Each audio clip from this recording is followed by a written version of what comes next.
Once we are born as human beings, life got complicated.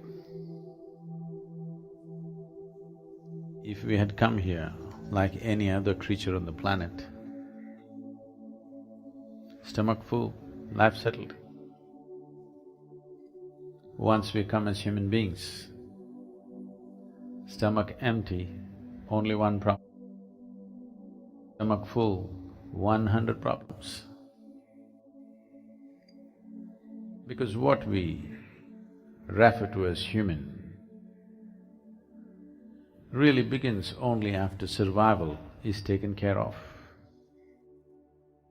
Only when survival is fulfilled, the traits of being human will find till as long as we're struggling for survival, we are also just another biological entity like any other creature.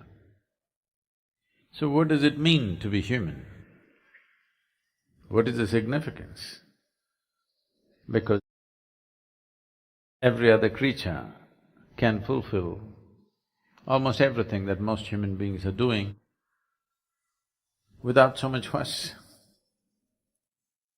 We are born, they are also born, just like us. We grow up with lot of fuss, they grow up without much fuss. For us, earning a living is a very big thing, all of them earn their own living. We may reproduce, they reproduce. We die, they die. All this we do with enormous fuss, they do it without much fuss in an eco-friendly manner. They conduct their life. Everything is a big fuss. Why it is so is, human life is not fulfilled by fulfilling the basic requirements of survival. If you could eat well and everything would be okay, then it would be very simple to feed the world. But that's not how it is, because for every other creature, nature has drawn two lines within which they live and die. For a human being, there is only a bottom line, there is no top line. He can aspire for anything. Because there is no top line, people are struggling. Or in other words, what we are struggling with is not our bondage as usually popularly it is said. We are truly struggling with our freedom. We can be whichever way we want, that's our struggle. If our lives were fixed like every other creature's life, we would also be stomach full, we would sit peacefully, isn't it? Do you see that if our lives were contained like that of an earthworm or a grasshopper or a cat or a dog, we would have no issues, stomach full, everything fine. Because our lives are not contained or because there is no top line, we can aspire for just about anything. That's our struggle. This is an evolutionary problem in the sense, what we are struggling with actually is our intelligence and awareness. Probably some scientists have been suggesting this, that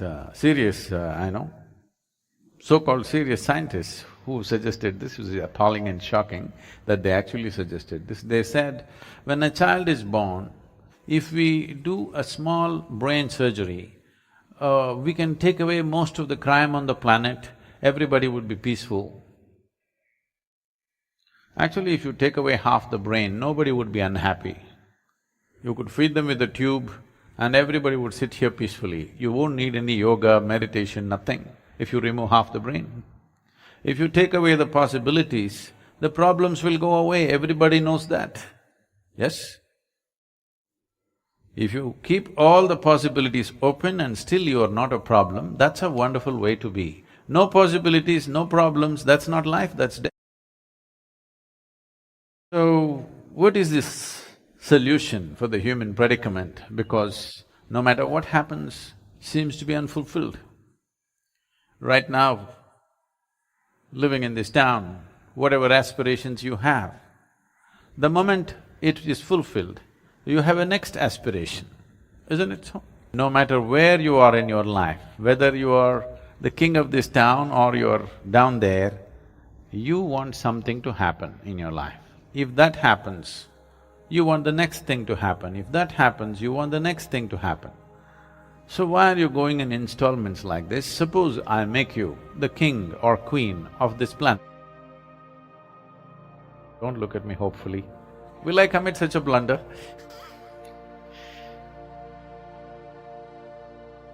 Suppose we make you the king or queen of this planet. Would you be fulfilled? I'm asking you. Would you be fulfilled? No, you would want the other planets and the stars and the galaxies, because there is something within a human being which is not willing to settle for any boundaries. It is aspiring for a boundless possibility. If you're seeking boundlessness, seeking it through physical means is a hopeless case.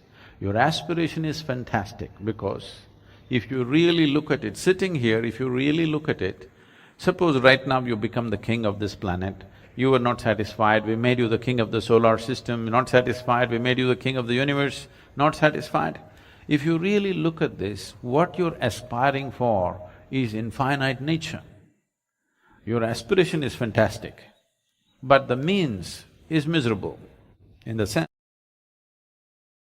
Suppose you're driving your car today and you saw the moon and you felt like going there. Sometimes the advertisements are so exaggerated, they told you if you really floor the accelerator, it will go to the moon. If you try very hard, you may go beyond the moon, but you will not go to the moon. Yes or no? Because a car is not a suitable vehicle to go to the moon. You need another kind of vehicle to go to the moon. So similarly here, through physical means we are trying to become infinite. Its aspiration is wonderful, but the vehicle is miserable because the nature of physicality is like this. Physical means it comes with a defined boundary. Only because there is a defined boundary, we can call this a physical body. If I take away all boundaries of this, can you call this a physical body if it is everywhere? Physicality means, the fundamental nature of physicality is a defined boundary. Without a boundary, there is no physical nature. But right now, there is something within you which is constantly aspiring to break the boundaries. Just look at yourself and see. Suppose we imprison you in a 5x5 cubicle, you will be very miserable. Tomorrow we announce your liberation and release you into your 10x10 cubicle. It will be wonderful for a day, but again you'll feel miserable. Then day after tomorrow we'll release you into your 100x100 cubicle. You'll feel great for 3 days. Again it's the same thing. What I'm asking you is, it doesn't matter how big the boundary is. The moment you realize there is a boundary, you want to break it. Yes or no? This is the nature of the human being. It doesn't matter, all kinds of pacifist philosophies have been taught, be content with what you have, don't aspire for more than what you know, do not all kinds of things. It's not worked for a single human being. It only works when you're sick or when you're dying. You're sick and down today, if I tell you, you should not aspire for anything, be satisfied with what you have, you will say, yes, anything is okay, just get me well. Tomorrow, once again the energy is back, ready for something more, yes or no? Only when you're beaten and down, then these philosophies will work. For a healthy, living human being, these philosophies of be happy with what you have doesn't work. Now, does it mean to say a human being has to be eternally in turmoil, eternally in struggle? No. What we do in terms of our aspiration is just this. Essentially, nothing is going to fulfill us unless we touch a boundless state.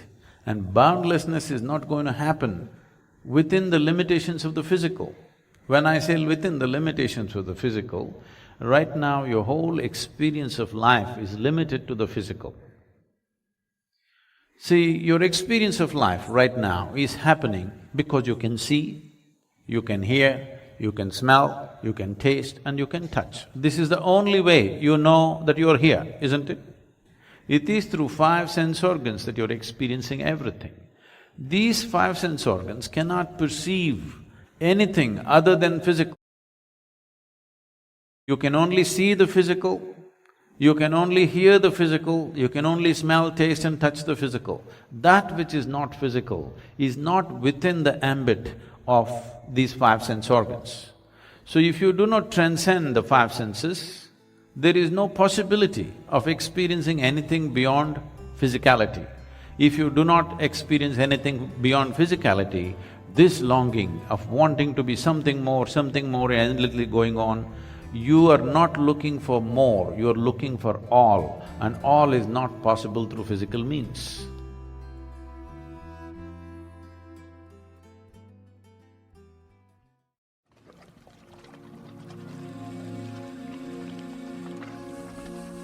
You are a person of religion, you were given certain edicts, what is the 10 commandments, the do's and the don'ts.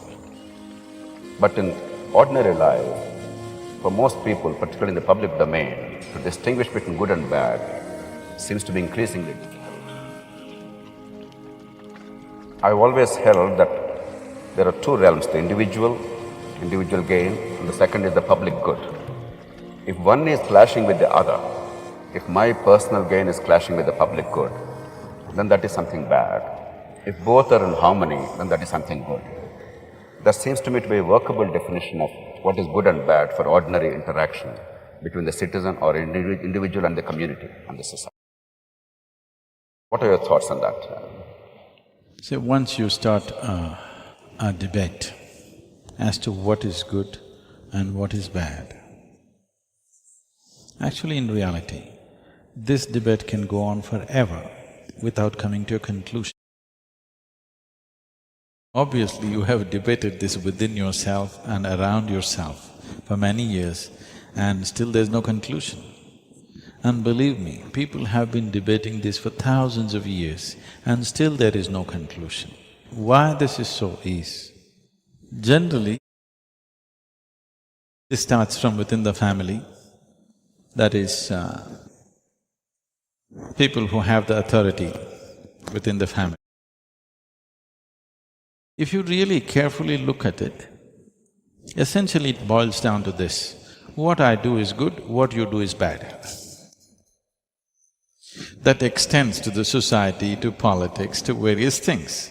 Whoever is in a position of power, who is in a position of dominance, they may not spell it out so crudely, but in so many ways they're telling you, what I do is right, what you do is wrong. So ultimately it becomes about whoever is in a state of advantage is right, whoever is in a state of disadvantage is wrong. Well, that principle is the basis of all exploitation and all the ugliness that you see on the planet. So instead of starting a debate on what is good and what is bad, I think what we need is what is appropriate and what is inappropriate to our times, to our society, to our existence here, to our level of economics. What is right and what is appropriate and what is inappropriate. Now, if… I'm just saying for example, we are a rich nation because if you have 29 rupees per day, you are rich in this country. We are one rich nation, another rich nation is United States. So between these two, if you compare, what may be right there is not right here, because the conditions are not same. People's lives are not same, culture is not same, people's emotions are not same, people's wants, likes and dislikes are not same. So what is right there may be completely wrong here. What is right here may be completely wrong there. So within the nation, when we say a nation, we believe we are all Indians, but here everybody has an opinion of his own. It will be fanciful to think there is one person here who doesn't have an opinion of his own, who goes by Indian constitution. There's not one single person like that here.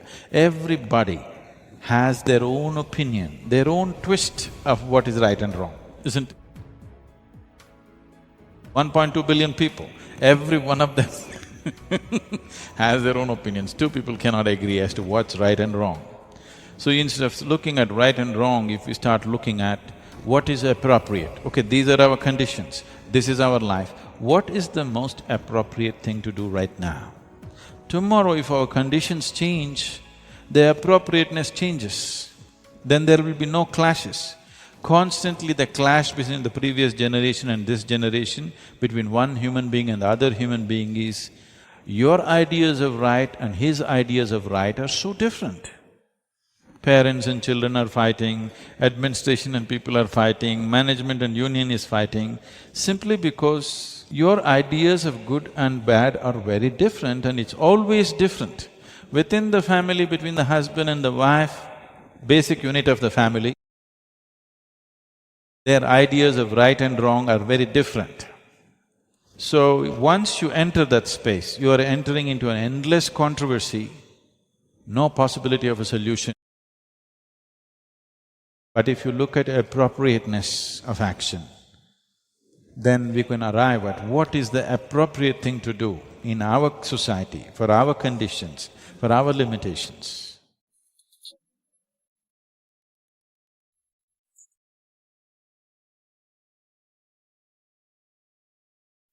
Well, if you made it here, it shows you're ready to change. You're done with running. This kind of attention is rare, it's precious. Drop your city in the comments, and if you'd like, share this with someone who's also thirsty for clarity. Thank you, Big Hug, and see you soon.